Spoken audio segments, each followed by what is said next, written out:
Wabarakatuh. Saya Abdullah Puji Fahrudin, mahasiswa non-reguler semester 3.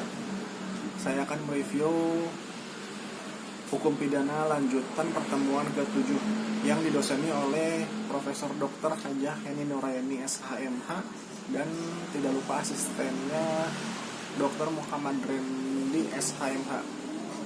Pada pertemuan ke-7 akan membahas tentang konkursus realis yang berupa kejahatan yang diancam pidana pokok tidak sejenis, yaitu berupa kejahatan ditambah pelanggaran.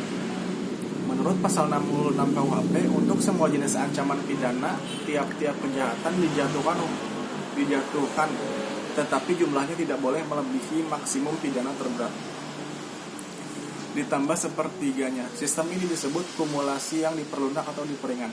Contoh, A melakukan dua perbuatan, yaitu pelanggaran dan kejahatan, yang masing-masing dipidana 9 bulan, kurungan 2 tahun dan 2 tahun penjara.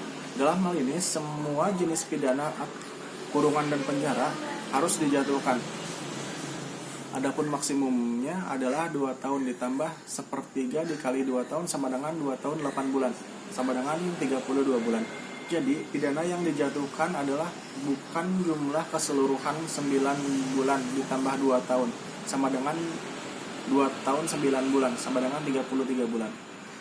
Konkursus realis, pelanggaran ditambah pelanggaran diatur dalam pasal 70 KUHP dengan sistem pemidanaan disebut kumulasi pidana sejenis, yaitu tiap-tiap pidana dijumlahkan.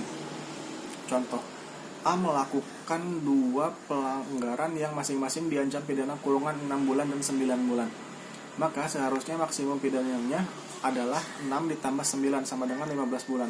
Tetapi menurut pasal 70 ayat 2 KUHP, sistem kumulasi itu dibatasi sampai maksimum 1 tahun 4 bulan kurungan. Jadi apabila A melakukan 2 pelanggaran yang masing-masing diancam kurungan 9 bulan, maka untuk A dijatuhkan pidana 18 kurungan. Hal ini bertentangan dengan pasal 70 ayat 2 KUHP, yaitu pidana maksimum yang harus dijatuhkan bukan 18 bulan tetapi 16 bulan atau 1 tahun 4 bulan. Untuk konkursus realis, baik yang berupa kejahatan ataupun pelanggaran yang diadili pada saat yang berlainan berlaku pasal 71 KUHP. Contoh, pada tanggal 1 Januari 2007 melakukan pembunuhan. Contoh kedua, pada tanggal 5 Februari 2007 melakukan pencurian. Dan pada tanggal 10 Maret 2007 melakukan pencurian. Dalam hal ini, karena alat bukti belum lengkap, maka perkara yang ke-1 saja pembunuhan yang diajukan ke pengadilan.